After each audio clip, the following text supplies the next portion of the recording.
relationships, expertise, and data that go into ensuring Stine growers get maximum yield potential. This is the Stine Seedcast. Here's your host, David Thompson. Hello, I'm David Thompson, National Marketing and Sales Director for Stine Seed Company, and this is the Stine Seedcast, a bi-weekly show where Stine growers, agronomists, and other special guests exchange product knowledge, agronomic expertise, and discuss everything that goes into maximizing yield. Throughout the month of March, we're celebrating women in ag and the accomplishments they've made in the ag industry. Joining me as a guest co-host throughout the month is Stine's Sales Support Team Lead, Renee Schmidt. Renee's been an employee at Stine for about 5 years now and been a woman in ag even longer than that. She and her husband, Marty, live on an acreage just outside of Adel, Iowa. They raise livestock, and they raise their 4 children there. Renee, thanks for joining us as a co-host for this month of March. Thanks for having me, David. On today's episode, we have a special guest, McKenzie Gettler, FFA advisor at ADM High School in Adel, Iowa. McKenzie Gettler has been an FFA advisor for more than a decade. Originally from Menlo, Iowa, McKenzie graduated from Iowa State University in 2010 with a degree in agriculture and life sciences education. Before joining the ADM School District as an FFA advisor, she was a teacher and FFA advisor at Orient-Maxburg High School for 5 years. In her free time, she enjoys showing horses, playing with her dogs, fishing, gardening, being a mom to her 2 kids, Gage and Hazel, and they're cute, by the way, and working around the farm, which she shares with her husband, Brett, south of Casey, Iowa. Thanks for joining us today, McKenzie. Thank you. Thanks for having me. We're glad to have you. So tell us a little bit about you. Tell us about your background. Sure. So, like you mentioned, I grew up in Menlo, Iowa. I kind of lived on what I would consider to be a hobby farm. I did actually, after graduating from high school, I did actually also attend Kirkwood Community College in the area of equine science technology. So in 2005, I graduated from Kirkwood and actually moved to Florida and worked on a horse farm for a few years. While I was down in Florida, I worked with a lot of youth down there, and so it kind of helped me decide to come back to Iowa State. So I graduated from Iowa State. I've been doing the teaching gig for 12 years now, so this is year 12. And like you mentioned, my husband and I live on a hobby farm southeast of Casey. So kind of a diverse background, I suppose, in agriculture. Have you always wanted to work in the ag industry? Did you think that that's where you would end up? It's kind of when I think back on it, I always had an interest in animal science, just like every young kid does, right? And I wanted to be a vet when I was younger, until I worked at a vet clinic, and then I decided I did not want to be a vet anymore. But I've always been interested in agriculture and also working with youth. Some of my favorite things were when I was in high school, I got the opportunity to be able to do some job shadowing with some elementary teachers.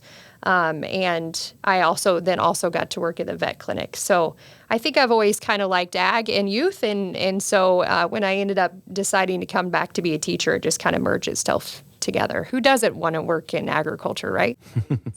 So as you're growing up, McKenzie, what were your influences? You know, we talk a little bit in these podcasts about mentorship and things like that. Were there people that influenced you as you thought about, agriculture specifically? Mm-hmm. I think probably the folks that mentored me the most were lots of people kind of helped me along in my journey, I suppose. But I would say friends and family. A lot of my friends were ag kids and worked and lived on farms. And so I spent a lot of time with them learning about agriculture in different areas. And then, of course, I would also say my FFA advisor, Dan Wilson, of course, was pretty influential in that too. So I think probably the combination of those people, my friends and family, and of course my ag teacher, kind of pushed me in that direction. Okay, so, you said that a lot of people had mentored you and made a difference in your life. Tell us about your role as an ag advisor, ag ed and FFA advisor. How do you make a difference with your students? What's important skill sets you want them to leave your classroom with? Tell us what a day looks like. Oh my gosh, a day in the high school ag room. Yeah. So ag teacher is not just being a teacher. There's so much more to being involved with agriculture and being an FFA advisor. I was kind of thinking this week as we're in our contest preparations, it's kind of contest and app season right now, that right now I think I'm more of like a coach and an event planner because we're hosting district convention the first week in March. So we are, right now our roles change kind of. So in addition to being able to teach and educate students about agriculture, I play a lot of different roles. And I think some of the things that we really want to instill in our students might not be so much the technical stuff, because they can learn that stuff in college and in training, but more things like teamwork, communication, integrity, responsibility. I think those are all things that we really try to focus on through ag programs and FFA, in addition to trying to get our kids as much experience through FFA or SAE projects that we can. You know, where you're at in central Iowa, I mean, obviously we got a lot of rural area, but you also have, a lot of students who probably don't have a lot of on-farm experience. What does that look like for your classroom and for the students that are in your ag classes? What kind of composition is there? Yeah. So in Adel, obviously, there's a lot of agriculture, but our community is growing exponentially. And we have a lot of kids that are not going to go back and farm. But what a big thing about the National FFA organization is try to help us explain to kids that even if you're not going to go home and farm, there is a job for you in agriculture.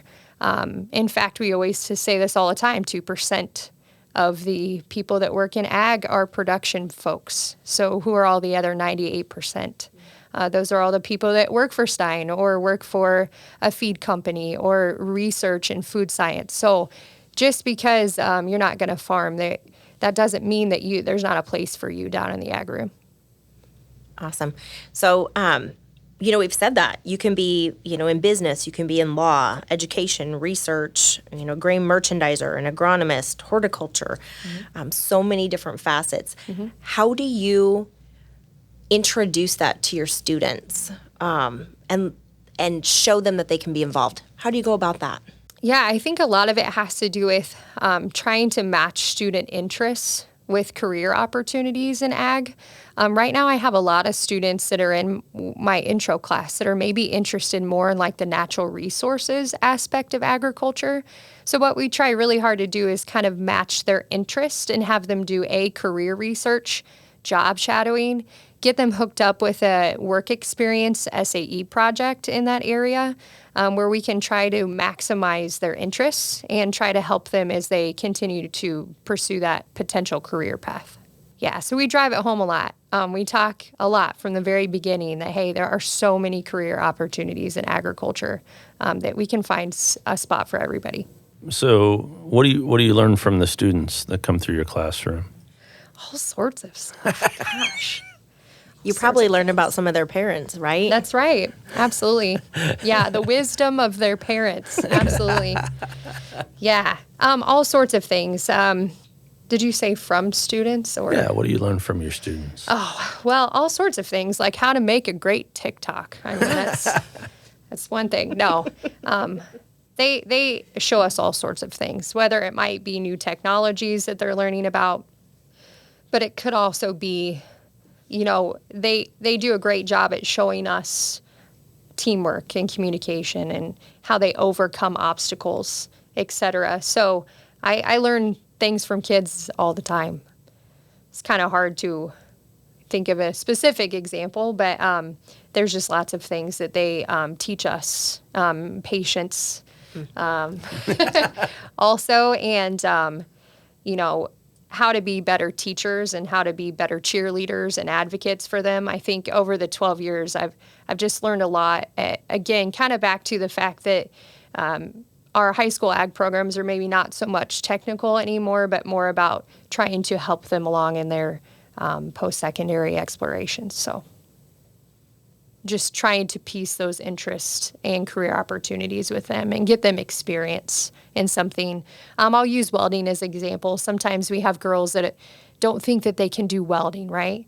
And which actually, if we can get them to overcome that apprehension of starting the welder and trying to lay down a bead, they can be such great welders, and they can be so successful in that area.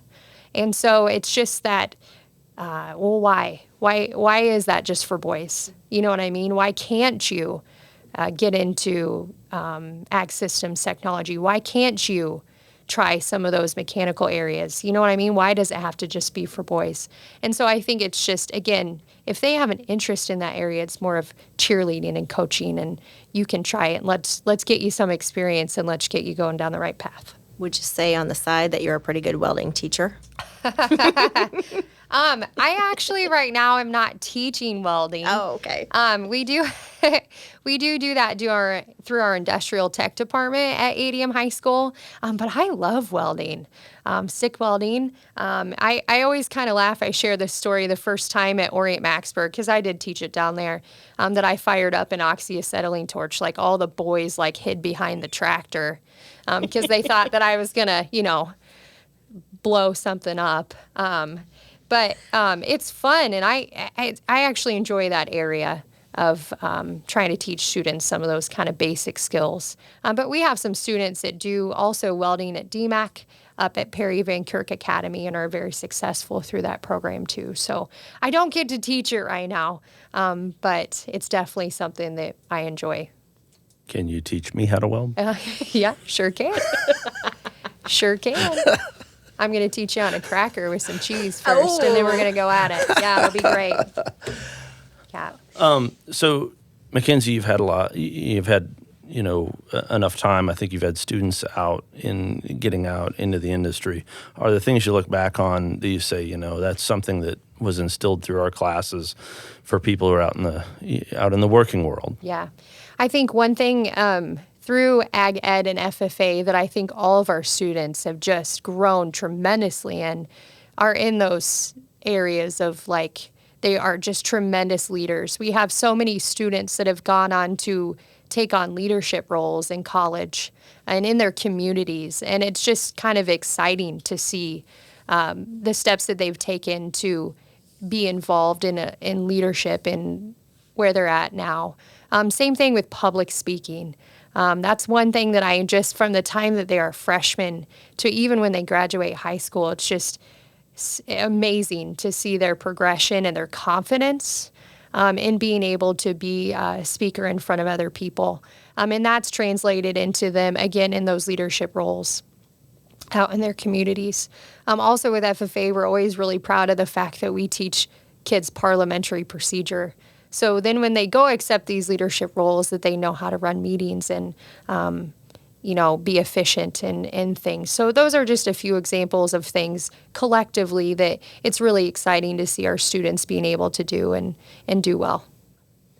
A really neat story from 1 or 2 years ago was I like to come in and do some judging, right? Yeah. Before contests. And I remember doing some coaching on the side, and those freshmen are just so scared, and they're shaking, and they're for conduct of meetings team, right? Yeah. And who's going to talk, and you can just tell they are so nervous. And then you watch the sophomores who were just in their shoes last year, and they are confident, and they're giving them feedback, and they are so excited for them.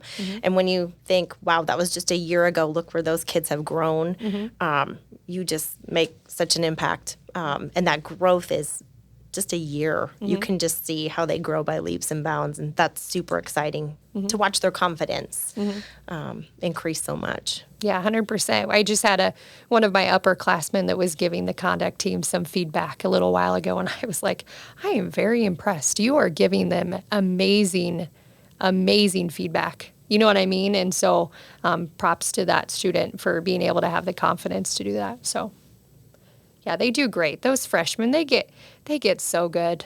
Yeah. That's fun to watch. Yep, they're awesome. So being a woman in ag, you are walking the walk every day. How do you reach a positive work balance? You've got kids, you've got family. What does that look like? Yeah. So it's tough. But I think that's one thing about the ag community is that we kind of understand sacrifice. And we understand that sometimes we have things that we have to do for work, and we put so much of our heart and soul into it, I think, in the ag community, and that kind of translate to my job too. So my family understands that I do spend a lot of time at school. But the one thing I want to say about that is the other teachers will always be like, man, you spend so much time at school. And I wouldn't do that if I didn't really truly believe in those kids that I have. And I know that's really cheesy to say, but I have just great kids. And that makes the time that we spend at school worth it. You know what I mean? Especially kids that are just very hardworking, that want to put the effort into. But anyways, one thing I was going to say about that work-life balance is that I make sure to make that when I go home, I am present with my kids. I don't take work home. If that means that I maybe have to stay an extra hour after school to finish grading, etc., once I go home, I leave it at work. You know what I mean? And I spend the time with my kids and maximize my time there. And then when we're ready to reset at school, I'm going 1,000 miles a minute to get home as quickly as I can. So it's hard, though. Of course, we put in a lot of time, but we enjoy doing it. I think that's the passion behind so many things in the ag industry. You know, something I think about is the long hours, the hard work, staying till the job's done. Mm-hmm. But that's how we're raised, right? Mm-hmm. Yeah. And it's that work ethic that you hope goes on to the next generation also. And gosh, you play a daily impact in that, and that's exciting. Mm-hmm. It is exciting. I have the best job. You guys probably say that too, but I have a pretty cool job. I love being an ag teacher. Listeners to our podcast, what would you like them to know about the work you do, both as an ag instructor, as an FFA advisor? Okay, I want them to know just what a positive impact FFA and ag ed has on students, and to make sure that you support those programs in your local communities, because the students that we turn out of our ag classrooms are amazing. They are great communicators. They are confident. They know how to speak and interact with other people very well.